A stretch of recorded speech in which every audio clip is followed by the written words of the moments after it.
हम बात करेंगे भारत के अंदर एक बहुत ही ज़बरदस्त मुद्दा जिसने भारत की राजनीति को बहुत ज़्यादा प्रभावित किए हुए है, जिसका नाम है कृषि आंदोलन। आपने अभी बीते कुछ समय पहले 26 जनवरी के दिन देखा था कि किस प्रकार से किसान इतना उग्र हो गए। तो गाइस देखते हैं पहले हम। तो आप सभी को पता है कि कृषि आंदोलन हमारे देश के अंदर 5 जून 2020 को राष्ट्रपति के अध्यादेश के द्वारा पेश किया गया था। अध्यादेश जो होता है एक ऐसा कानून होता है जो राष्ट्रपति के द्वारा पेश किया जाता है और अधिकतम 6 महीने तक ही चलता है जब संसद की कार्यवाही नहीं चल रही होती है। ये कानून राष्ट्रपति के द्वारा लाया गया था और आप सभी को पता है इसके विरोध में जो केंद्रीय मंत्री थी हरसिमरत कौर, जो कि अकाली दल से थी और साथ ही एनडीए की सहयोगी पार्टी भी थी, यानी कहें तो बीजेपी की एक सहयोगी पार्टी थी, अकाली दल की नेता थी और उन्होंने सांसद पद को त्यागते हुए और उन्होंने इस पद से अपना त्यागपत्र दे दिया और वो थी केंद्रीय कृषि किसान कल्याण मंत्री थी। साथ ही आपको अगर इस बिल को समझना है तो आपको ये जानना होगा कि आवश्यक वस्तु अधिनियम क्या था। तो आवश्यक वस्तु अधिनियम गाइस 1955 में आया था। सरकार ये 1955 में कानून लेके आई थी। इस कानून का उद्देश्य था कि जो बड़े पूंजीपति वर्ग होते हैं वो क्या करते हैं, बहुत सारी वस्तुओं को इकट्ठा कर लेते हैं और जब उनके मार्केट में कमी हो जाती है तो उनकी दाम बढ़ जाते हैं और उन दाम बढ़े हुए का फायदा उठाने के लिए जो है ना वो कालाबाजारी शुरू कर देते हैं। तो इसको रोकने के लिए ना हमारे देश के अंदर 1955 में एक कानून लाया गया था। उस कानून का नाम था आवश्यक वस्तु अधिनियम, जिसके माध्यम से कोई भी उद्योगपति ज्यादा से ज्यादा वस्तुओं को इकट्ठा नहीं कर सकता था। तो गाइज अब ये 3 चीजें आपको समझ में आ गई होगी। अब हम बात करते हैं आखिर जो 2020 के अंदर कानून पास किए गए 3 वो कौन कौन से हैं। तो पहला जो कानून था वो था कृषि उपज व्यापार और वाणिज्य और सरलीकरण अधिनियम 2020।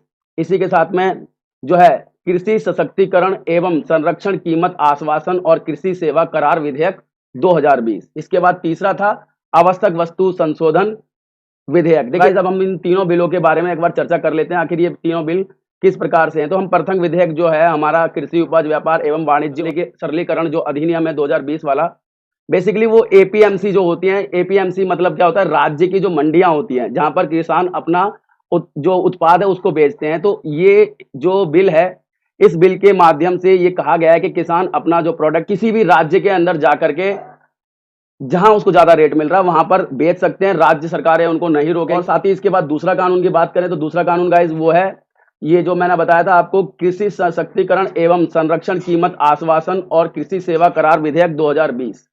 तो गाइस मैं इसके बारे में आपको बता दूं, ये जो कानून है इस कानून के बारे में अगर हम देखें तो कॉन्ट्रैक्ट फार्मिंग के लिए किसानों को प्रेरित करता है। इसमें क्या होता है कि किसान जो है ना अपनी फसलों को बुआई से पहले ही, यानी खेत में बोने से पहले ही बेच सकता है।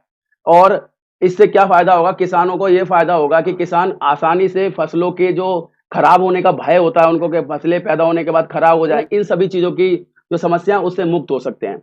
इसके बाद सरकार इसके बारे में कहती है कि सरकार के अनुसार अगर ये किसान आंदोलन मतलब विधेयक पास हो गया तो ये इससे क्या होगा कि जो किसानों का शोषण है और भय के बिना समानता के आधार पर वो किसान जो है बड़े व्यापारियों से और निर्यातकों के साथ में आसानी से जुड़ जाएंगे और इस कानून का लाभ उठाते हुए अपनी इनकम ज्यादा से ज्यादा कर पाएंगे। इसके बाद हम बात करते हैं तीसरे बिल के बारे में। तो तीसरा बिल मैंने जैसे कि बताया था आवश्यक वस्तु संशोधन विधेयक है, यानी 1955 में जो कानून बना दिया गया था कि जो पैसे वाले हैं वो ज्यादा वस्तुओं को स्टोर नहीं कर पाएंगे।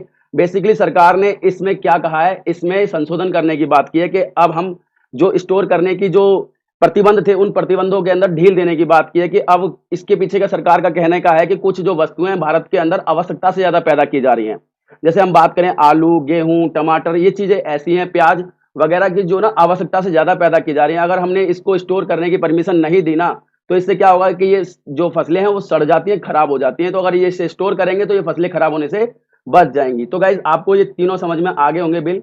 अब हम बात करते हैं आखिर किसान विरोध क्यों कर रहे हैं। तो आपको पता होना चाहिए, जैसे कि मैंने बताया कि खरीदार कौन होगा। सरकार ने कहा है कि कोई भी खरीदार हो सकता है, जिसके पास पैन कार्ड है आधार कार्ड है वो कोई भी खरीदार हो सकता है। तो किसानों का कहना है कि यदि कोई भी खरीदार होगा और आपने किसी को भी परमिशन दे दी, कहीं पर भी बेचने की परमिशन दे दी, तो इससे क्या होगा कि बहुत सारे लोग फिर दोबारा से स्टोरेज करने लग जाएंगे और स्टोरेज के ऊपर भी जो है प्रतिबंध हटा दिए हैं। इससे क्या होगा कि दोबारा से कालाबाजारी शुरू हो जाएगी। इसके बाद जो राज्यों को मिलने वाला टैक्स था, जैसे मैंने बताया था जो एपीएमसी मंडियां होती हैं एपीएमसी, उसके अंदर पंजाब के अंदर 8% तक टैक्स लगता था किसानों की फसलों के ऊपर। तो किसान तो इसका विरोध नहीं करेंगे, लेकिन एपीएमसी के जो कहें मंडी के अंदर अड़ाती हैं जिसे कहते हैं, वो इसका विरोध ज्यादा कर रहे हैं। इसके बाद हम देखें जो आवश्यक वस्तुओं के ऊपर से प्रतिबंध हटाया गया है वो नहीं हटाया जाना चाहिए था, इससे स्टोरेज ज्यादा बढ़ेगी। सो गाइज आज की वीडियो में इतना ही।